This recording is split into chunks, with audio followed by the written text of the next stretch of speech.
¿Qué tal? Muy buenos días, jóvenes.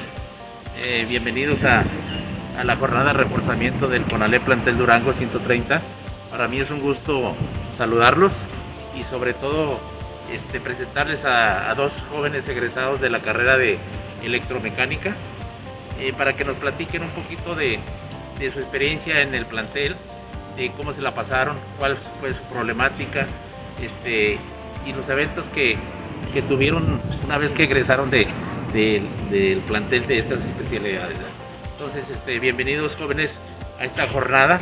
Espero que los consejos que nos dan los jóvenes egresados les sirva para ustedes como motivación y que logren el éxito que ellos tienen.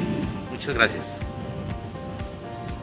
Buenos días, mi nombre es Francisco Estrada, soy egresado de la generación 2000 de CONALEP, profesional técnico en electromecánica. Actualmente trabajo como coordinador eléctrico del grupo MGA, contratista minera. Es un orgullo para mí ser egresado de esta institución. Fueron 3 años grandiosos de mi vida que pasé aquí, 6 semestres. Y esta carrera me ha brindado frutos enormemente. Al egresar yo de aquí en el año 2000, egresé con trabajo en Grupo Industrial Armas, empresa con la cual laboré 7 años. De ahí empezó mi carrera en la minería. Hoy en día, como mencioné, trabajo para Grupo MGA como coordinador eléctrico. Todos los egresados que he conocido de aquí de CONALEP, todos los de mi generación, la mayoría hemos trabajado y hemos salido adelante gracias a esta carrera. Hay que echarle ganas, chavos, hay que dar todo lo de nosotros. Y CONALEP es una muy bonita institución que en lo particular a mí me ha dado muchísimas cosas y que estoy orgulloso de haber sido egresado de aquí. Mi nombre es Humberto Pereda Reyes. Soy egresado de la generación 99-2002, la carrera de electromecánica. He estado muy agradecido con el CONALEP por la capacitación que se me dio en la carrera de técnico. Actualmente trabajo en la empresa minera, soy jefe de pailería y soldadura. Dada la necesidad de que ya tenemos, CONALEP capacita no solamente para electricidad, también me capacitaron en la carrera, viene soldadura y todo eso. Entonces tiene uno mucha amplitud para, no nomás cuando sale uno de la escuela solamente de electricista, ¿no? También, por ejemplo, la necesidad que tenía la empresa donde trabajo, que es MGA, contratista minera, es que necesitaba un jefe para guiar a todos los soldadores de pailería, ¿no? Y pues yo le entré y ahorita soy encargado de todo el departamento. Los de son unos que estén orgullosos de estar en la escuela porque hay más oportunidades en las empresas, un técnico que un ingeniero. Sí, porque tienen la opción esa de seguir estudiando y ya trabajar.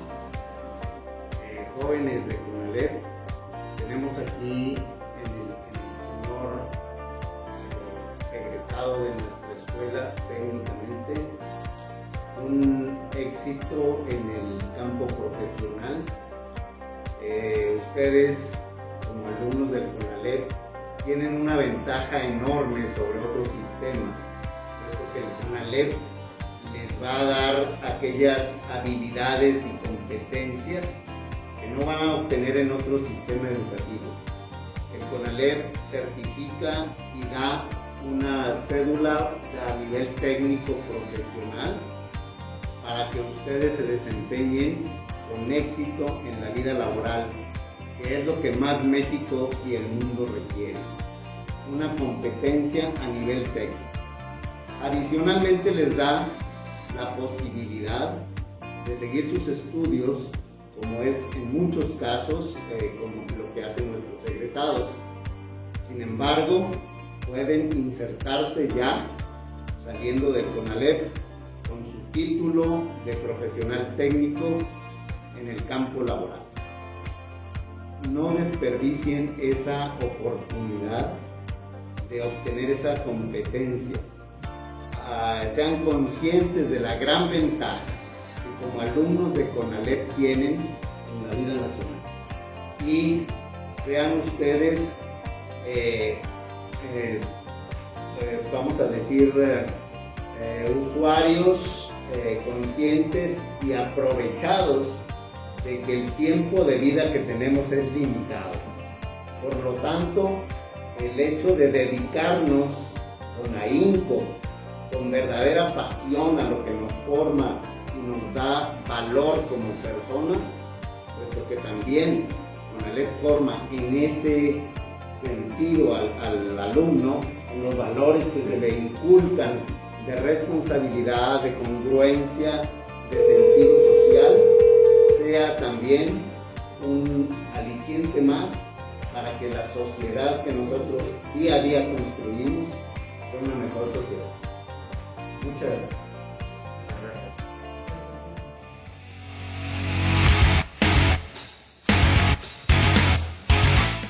Buen día, mi nombre es Solángel Álvarez Martínez, orgullosamente egresada de CONALEP Plantel Durango en la generación 2005-2008. Soy profesional técnico bachiller en contabilidad. Gracias a los programas de estudio, a la calidad, experiencia y profesionalismo de sus maestros, logré obtener las bases necesarias para ingresar a nivel superior. En esta etapa comprobé el buen nivel académico con el que cuenta CONALEP, ya que no tuve ninguna dificultad para acreditar las materias relacionadas con la contabilidad, logrando obtener primeramente mi título de contador público, posteriormente una maestría en administración de negocios y actualmente, además de desempeñarme como maestra de la Universidad Juárez del Estado de Durango, particularmente en la FECA, estoy por concluir el doctorado en gestión de las organizaciones. Soy orgullosamente CONALEP. Jóvenes, muy buenos días. Quiero presentarles a la ingeniero Rocío Guareca Retana. Ella es responsable del Departamento de Servicio Social, del programa Servicio Social, Prácticas Profesionales, Colocación de Egresados y Bolsa de Trabajo. Y mi nombre es el ingeniero Gerardo Aguirre Fernández, soy jefe de proyecto de promoción y vinculación y queremos platicarles un poquito de los trámites que ustedes deben de hacer en el proceso educativo durante los 6 semestres que duran con nosotros. Todo alumno debe de llevar a cabo su servicio social. Ahorita nos va a platicar la ingeniero de lo que se trata. El servicio social inicia en el 4º semestre y ahorita les vamos a decir los tiempos, y también tiene que ser en el proceso de alumno regular, ¿sí? Que vayan en tiempo y forma para que al terminar su especialidad de los 6 semestres y hayan concluido con sus prácticas profesionales y a su vez logren hacer el trámite para su titulación, ¿no? Entonces, ingeniero, si nos quiere comentar algo. Gracias, ingeniero. Buenas tardes, jóvenes. Comentarles que el servicio social inicia a partir de 4º semestre. Necesitan ir regulares, no deber materias. El servicio social es en una dependencia de gobierno, son 6 meses.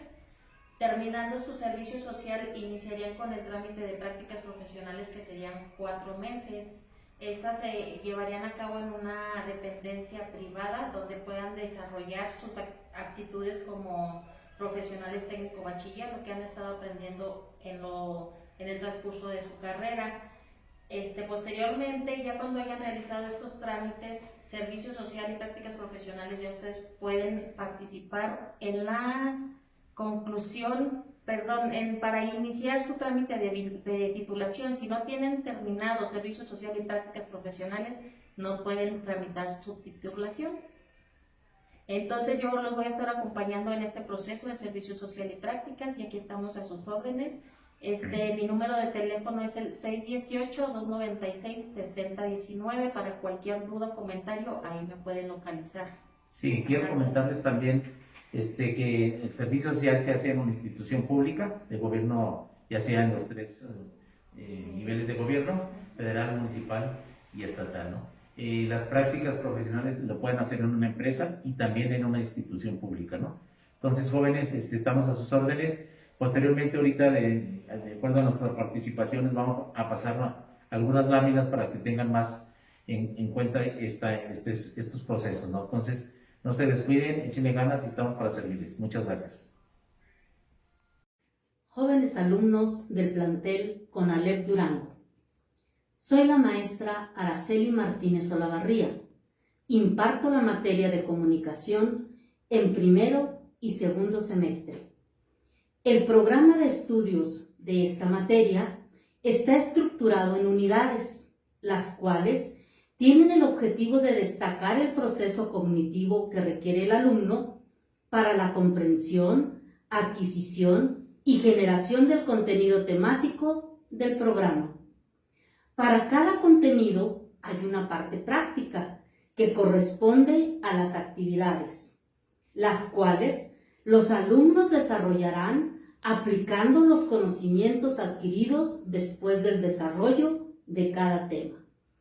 Con esta nueva modalidad de educación en línea, cada maestro propone una forma de trabajar, la cual dará a conocer al inicio del semestre.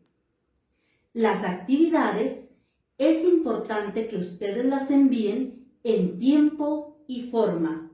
Su responsabilidad, jóvenes, será clave para que éstas lleguen al maestro, las revise y retroalimente en caso de ser necesario.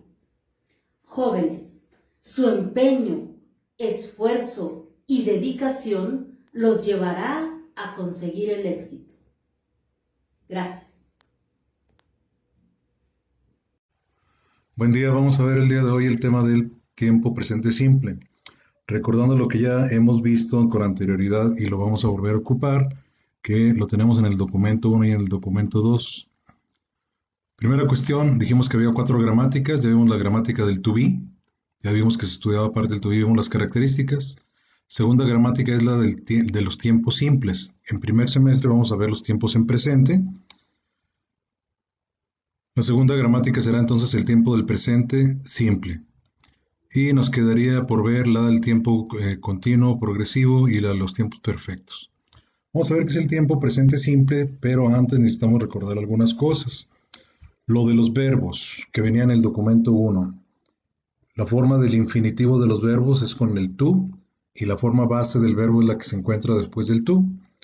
Las reglitas, primera reglita, un arreglo recurso no se puede utilizar 2 veces. Segunda reglita, nos hablaba de los verbos auxiliares, en los cuales los verbos auxiliares son los verbos, habíamos dicho, esclavos del verbo principal, son los que cargaban con toda la gramática.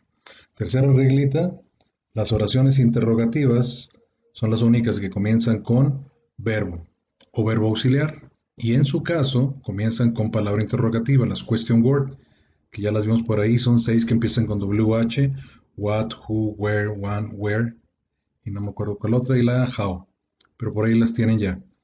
Ok, retomando todas esas cosas porque ahorita las vamos a ver aquí, las vamos a necesitar.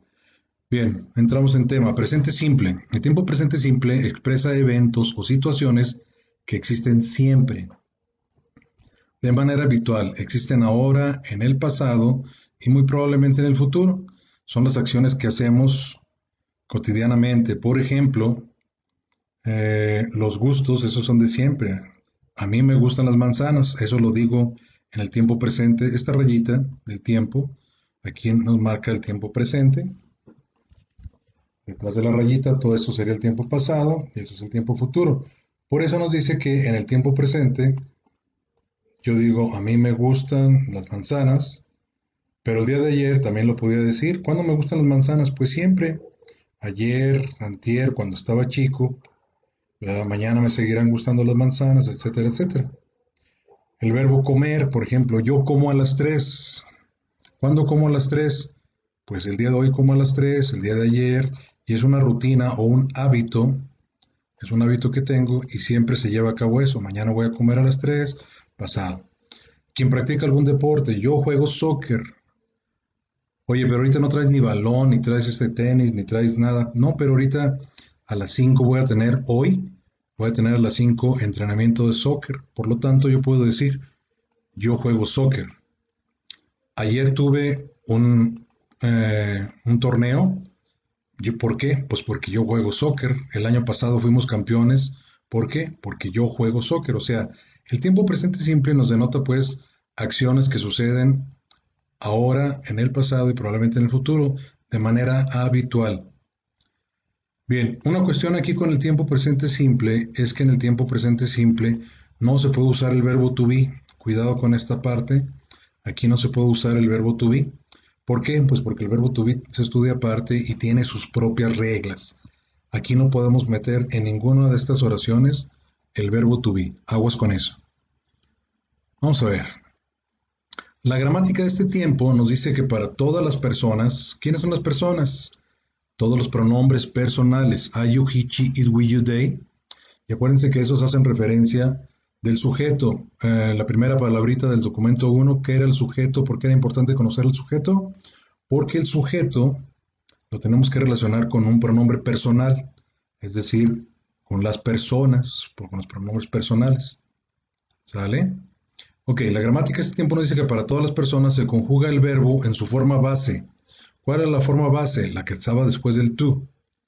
Para las terceras personas del singular, he, she, it, a los cuales se le agrega, excepto para estas personas del singular, terceras personas del singular, a las cuales hay que agregar una S al verbo.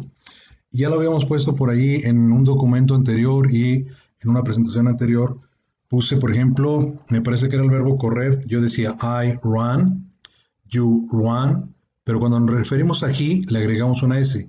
He runs, she runs, it runs, y ya para los demás ya no. We run, you run y they run.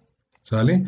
Si fuera el verbo comer, eat, I eat, you eat, he eats, she eats, it eats, we eat, you eat, they eat. Ok, otra regla básica es que en este tiempo se utiliza el verbo auxiliar do para hacer oraciones del modo negativo e interrogativo. El verbo do significa hacer. Es el verbo hacer y se utiliza únicamente para las acciones o las oraciones del modo negativo. Y me dice que la acción del verbo principal no se hace. Y en interrogación me pregunta si es que se hace la acción del verbo principal. No sé si han escuchado mucha gente que en español dice, por ejemplo, le preguntan, oye, ¿vamos a la tienda? Están utilizando el verbo ir. Le preguntan, oye, ¿vamos a la tienda? Y hay mucha gente que dice, al responder, responde con el verbo hacer. Hagan de cuenta, eso pasa en inglés. Le preguntan, oye, ¿vamos a la tienda? Y ellos responden, no, no se hace. O sí, sí se hace. ¿Sí se hace o no se hace qué? Pues la acción que venía en la interrogación. La acción, ¿se hace o no se hace? La acción de ir a comprar. ¿Sale? Ahorita lo vamos a ver más adelantito. Estas dos reglas principales yo las resumo aquí en esto, que para he, para she y para it, al verbo, la forma base del verbo se le agrega una S.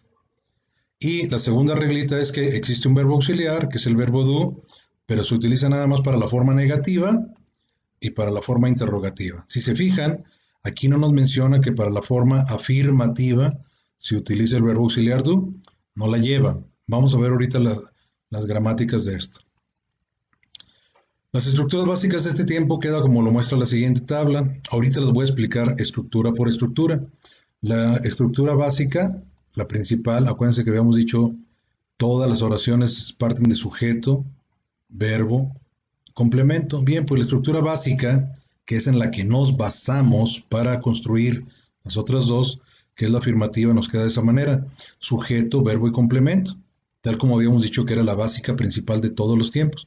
Y si se fijan, aquí no tiene auxiliar. La negativa nos va a quedar sujeto y luego viene el auxiliar do, does.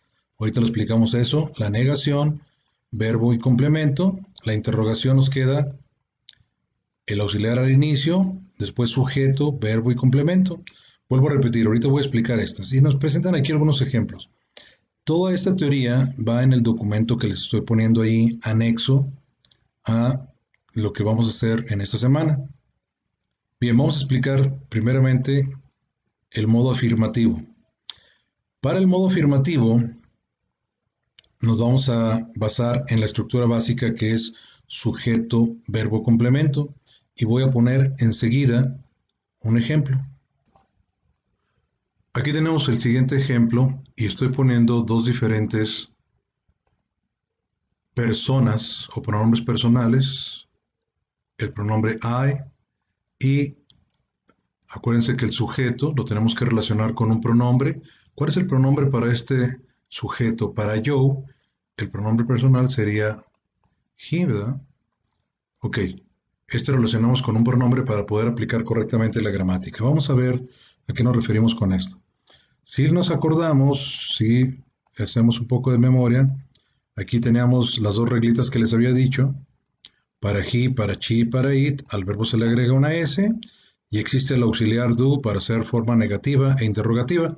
Esta ahorita no nos va a servir porque estamos en modo afirmativo y aquí no entra. Pero vamos a ver lo que sucede.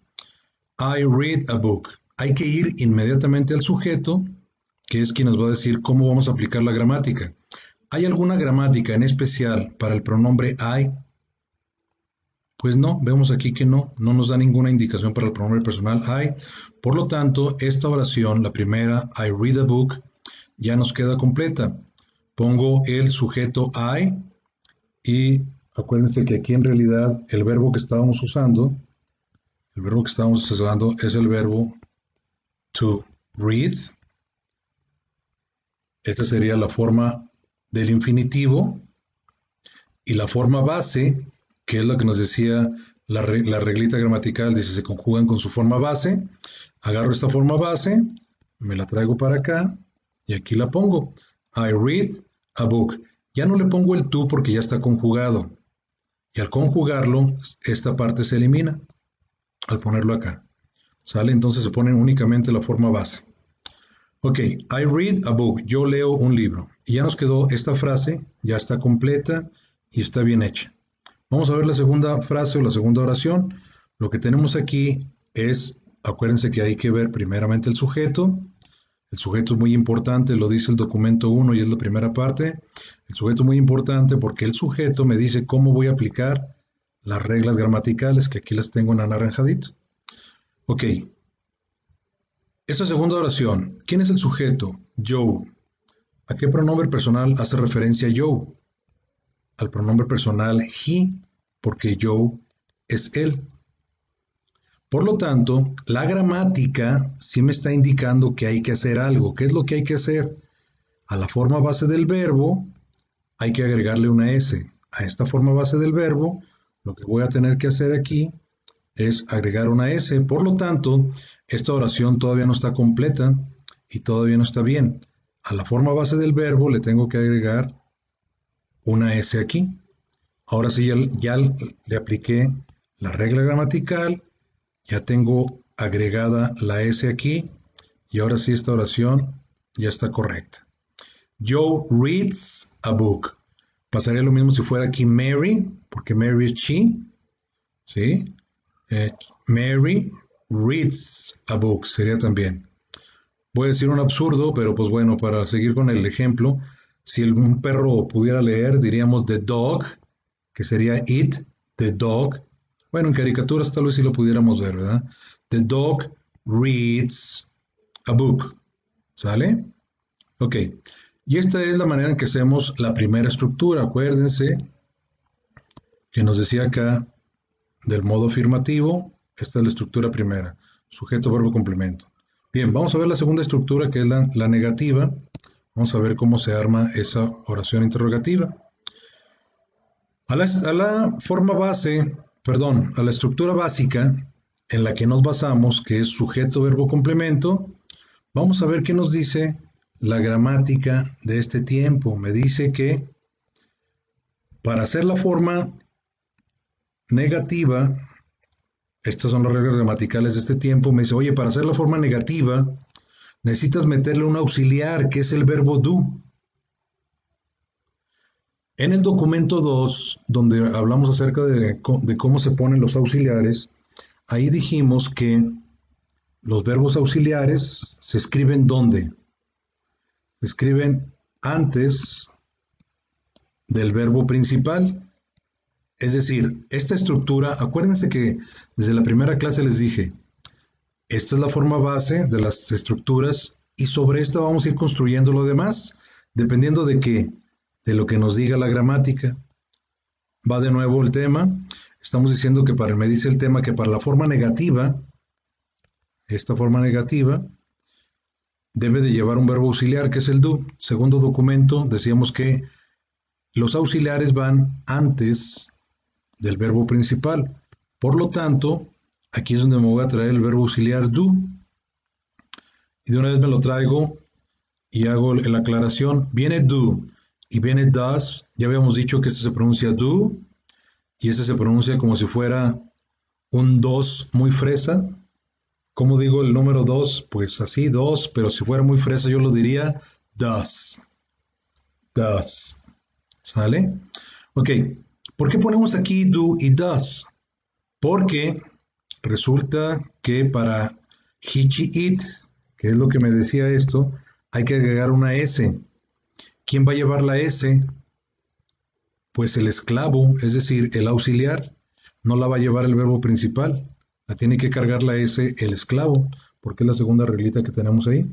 Toda la carga gramatical, o sea, la S, la va a cargar el esclavo. Entonces tenemos la forma del do para I, you, we y they, y does para he, she, it. Bien, pero todavía nos falta aquí algo. Oye, hay que hacer la negativa. Ya lo habíamos comentado en el video anterior. ¿Qué es lo único que hago para hacer una oración de afirmativa a negativa? Pues lo único que hago para hacer una oración de afirmativa a negativa es agregar el not. ¿A quién se lo voy a agregar el not? Pues al esclavo. Tengo esclavo, al esclavo le agrego el not. Y acuérdense que habíamos platicado que el not se escribe después del verbo al que va a negar. No se van a confundir, ¿eh? El verbo auxiliar se escribe antes del verbo principal, pero la negación se escribe después del verbo al que niega. ¿Sale? Entonces ya tenemos ahí, ahora sí, la estructura. Ya tenemos ahí la estructura negativa. Vamos a poner un ejemplo de esto.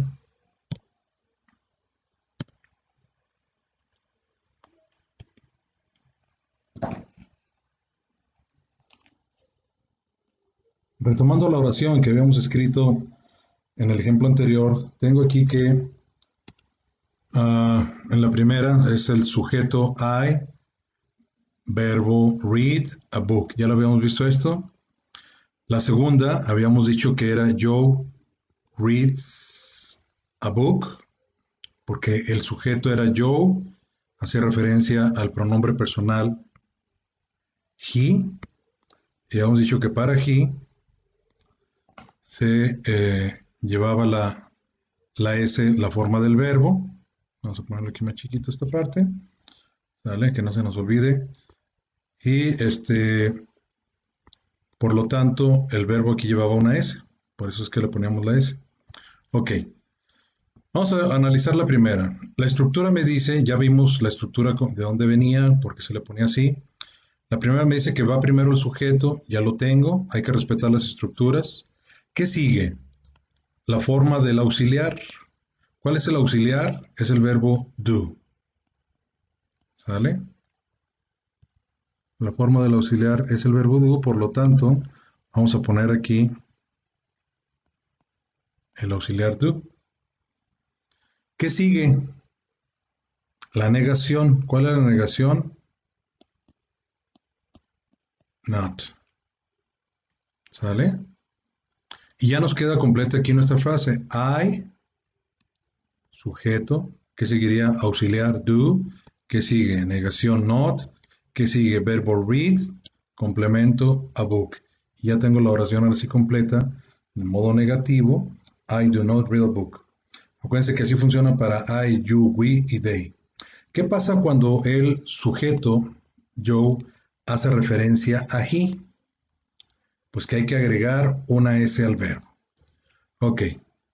Por lo tanto, lo que sigue aquí a continuación es poner el verbo auxiliar do. Pero tenemos que, como el sujeto es Joe y hace referencia a he, hay que agregar una S. ¿Quién carga la S? El auxiliar. ¿Sale?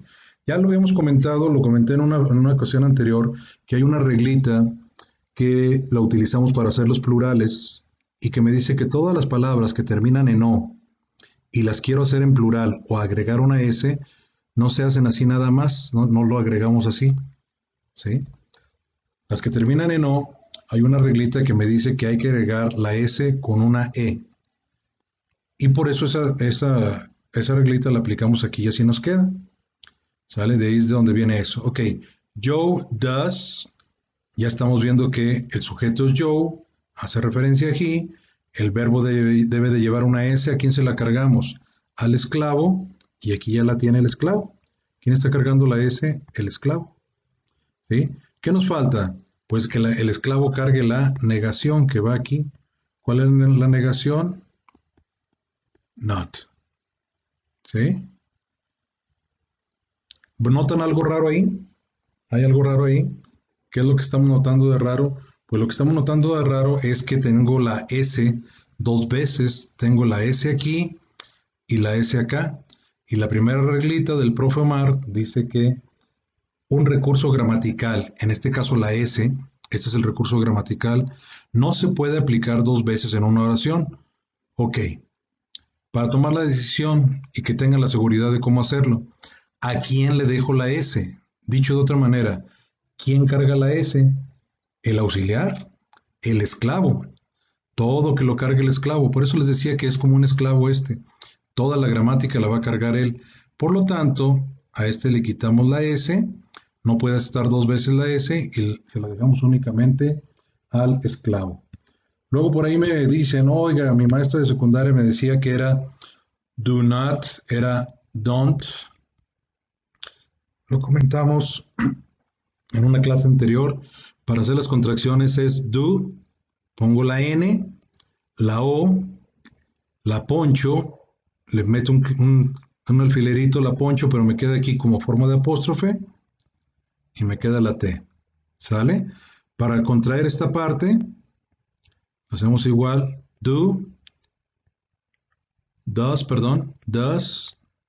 pego la N, poncho la O y pongo la T.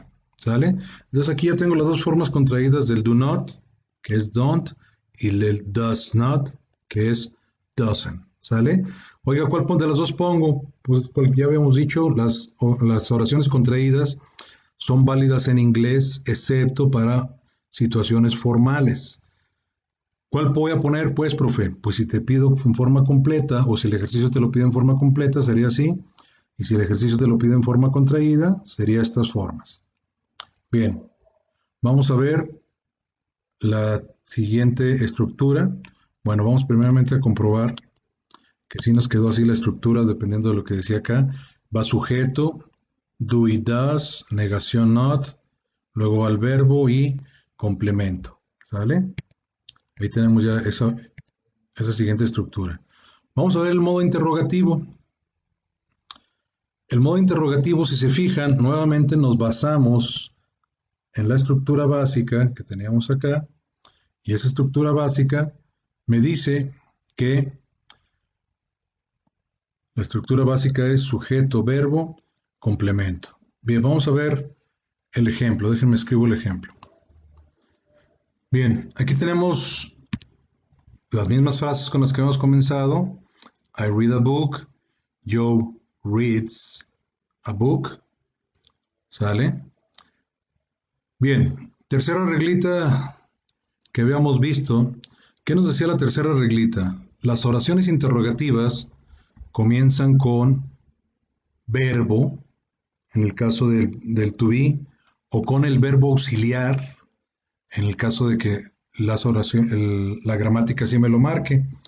Pues aquí la gramática sí me está marcando que para las interrogativas hay que poner un verbo auxiliar, que es el verbo do. Eso es lo que me está marcando la gramática de este tiempo. Acuérdense que estas son las reglas gramaticales de este tiempo. Y es lo que me está marcando, que para el modo interrogativo va a ir un auxiliar. Tercera reglita del profe Omar, ¿qué nos decía? Las oraciones interrogativas comienzan con el verbo o con el auxiliar. Por lo tanto, la estructura queda así. El verbo auxiliar va al inicio. Automáticamente, Y recordando, si se fijan, el modo afirmativo comienza con sujeto, el modo negativo comienza con sujeto, el único que comienza con verbo, porque es un verbo auxiliar, el verbo do, es el modo interrogativo, son las únicas que comienzan con verbo. Y habíamos dicho que por eso es que no llevaba un signo aquí, porque si pongo un signo de interrogación aquí, es como si el signo de interrogación que ponga y el verbo do me van a decir, oye, aquí comienza la interrogación, y si le pongo aquí me va a decir, oye, aquí comienza la interrogación. Por lo tanto, no llevan signo de interrogación al inicio. ¿Por qué? No le puedo poner un recurso dos veces. A la oración no le puedo decir, aquí comienza y aquí comienza. Por lo tanto, se omite el signo de interrogación al inicio y únicamente nos queda el signo de interrogación al final. ¿Sale? Por lo tanto, la estructura me queda de esa manera. Bien, vamos a analizar la primera oración que tenemos. La primera oración que tenemos es I read a book. ¿Quién es el sujeto? I. Atento, siempre hay que ir a ver al sujeto para ver cómo aplico la gramática. Siempre hay que hacer eso. Tengo aquí el sujeto I. ¿Qué forma del verbo auxiliar le toca? Do o does. Le toca la forma del do. Do I read a book? Como comienza con un verbo, automáticamente esta es una oración interrogativa. Y hay que poner el signo de interrogación al final. Ok, para Joe, ponemos el auxiliar do, pero como Joe es he, debe de llevar una S. ¿Quién la carga la S? El auxiliar, el esclavo. E igual que en el ejercicio anterior, estamos viendo que tenemos S aquí y S acá. Para tomar la decisión de manera segura, ¿qué es lo que hago? ¿Quién lleva la S? El auxiliar. Por lo tanto, lo que voy a hacer es quitar la S de este lado. ¿Vale? ¿Qué me falta poner aquí? Pues que como comienza con verbo, el verbo dice, aquí comienza la interrogación y tengo que ponerle yo dónde termina la interrogación. Y de esa manera ya tengo las oraciones interrogativas. Esto va a funcionar para I, you, we, they, y esto va a funcionar para he, she, it. ¿Por qué? Pues porque así es como me lo marca la gramática de este tiempo. ¿Qué nos faltaría aquí? Pues una cuarta estructura. Habíamos dicho al principio que íbamos a hacer 3 nada más, pero bueno, la siguiente estructura también es básica y también la tenemos que ver. Es el modo interrogativo con palabra interrogativa. Ya ahorita platicábamos que se hace con las palabras interrogativas. Ya les platicamos ahorita un poco de ellas. Déjenme, escribo la oración. Pues habíamos dicho que la estructura de la interrogación simple pues quedaba de esta manera: verbo auxiliar y luego la estructura básica, sujeto, verbo, complemento, y acaba con un signo de interrogación. Bien, pues lo único que voy a hacer a esta estructura, así de fácil, es poner la palabra interrogativa aquí al inicio. Eso es todo lo que voy a hacer. ¿Cómo nos quedarían entonces nuestras oraciones de acuerdo a los ejercicios que venimos haciendo? Déjenme las escribo. Ok, ahí tengo las oraciones que dejamos acá. Do I read a book? Does Joe read a book? Me las traje para acá. Ya quitamos la S porque eso ya lo habíamos visto. Son las que teníamos anteriores. Do I read a book? Does Joe read a book? ¿Qué es lo que pasa si le quiero poner a estas una palabra interrogativa, las question word? Estas question word no quedan para todos. No quedan para todos. Por ejemplo, la que sí queda para todos es why. Y la voy a poner aquí para los dos en general. Why, que es el por qué. Y esa es la pregunta esencial de todos los niños de 5 años. Cuando los niños preguntan, ¿por qué esto? Y les das una respuesta, y ¿por qué? ¿Y por qué? ¿Y por qué? Por lo tanto, el por qué es una palabra interrogativa universal, queda casi para todas las preguntas. Y aquí tengo, why do I read a book? ¿Por qué yo leo un libro? O bien, why does Joe read a book? Dije que esta le iba a dejar para las dos oraciones. Y aquí están preguntando el por qué, cuál es la causa por la que se lee ese libro. Bien, antes de continuar, déjenme les digo algo. Estas oraciones que tenemos aquí se llaman yes, no questions. Este se llama yes, no question. ¿Por qué? Pues porque la pregunta puede ser un sí y un no. Do I read a book? ¿Yo leo un libro? Pues puedo decir que sí lo leo o que no lo leo. Esas serían las respuestas. Does Joe read a book? Podemos decir que Joe sí lee un libro o que no lee un libro. Esas se llaman yes, no questions. Las estructuras de las respuestas cortas, jóvenes, vienen allí en la hoja anexa que les estoy poniendo ahí, pero si quieren se las apunto aquí de una vez. La estructura básica sería, para yes sería yes, coma, y luego va un personal pronoun, y luego va una forma del verbo. ¿Tenemos aquí verbo auxiliar? Sí. Entonces, ¿a quién pongo a trabajar aquí? Pues al verbo auxiliar, y aquí va a quedar do o does. ¿Sale? La negación, ¿cómo queda? No, coma, personal pronoun, do o does not. Fíjense en esta partecita que es bien importante.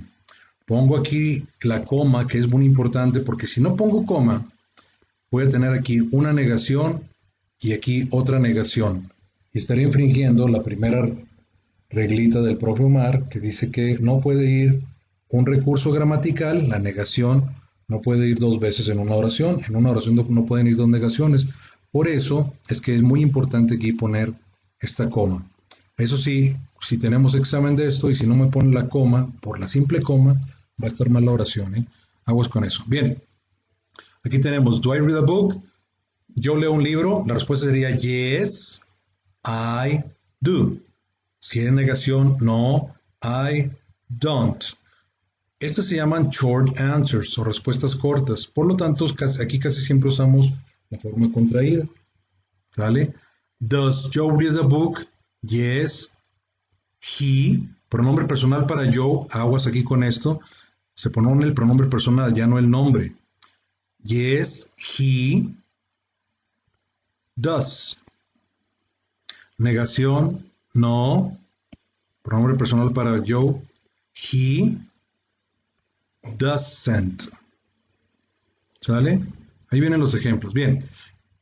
Estas se llaman, dijimos, oraciones de sí y no. Se llaman yes, no question. Y estas otras se llaman inquisitive question.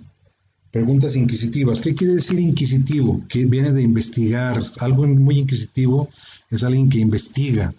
Que son los niños de 5 años que están aprendiendo a conocer el mundo, quieren conocer todo lo que está a su alrededor y preguntan por qué. Ellos tienen una mente muy inquisitiva. Bien, fíjense bien aquí. Why do I read a book? ¿Por qué yo leo un libro? Aquí quedaría la respuesta sí o no. ¿Por qué leo un libro? Sí. ¿Por qué leo un libro? No. Pues ya no queda la respuesta de sí y no. Por lo tanto, eso se convierte en una pregunta inquisitiva y hay que dar más explicación. La respuesta para el why es el because. Because. ¿Sale? Why do I read a book? Because I'm going to have an exam. Porque voy a tener un examen. Why does Joe read a book? Because Joe loves to read. Porque a Joe le gusta o le encanta, ¿verdad?, leer.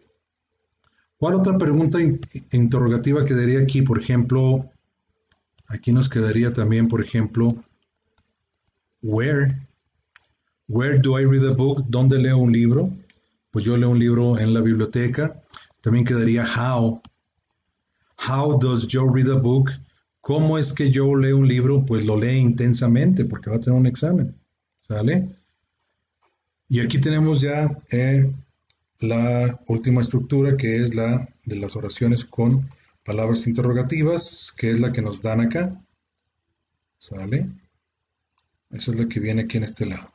Bien, pues esto es el tiempo presente simple.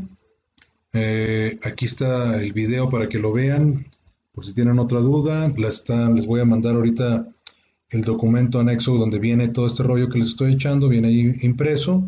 Aún así, si hay alguna duda, pues ahí coméntenla en el grupo y ahí les van los ejercicios también para que los hagan. Éxito.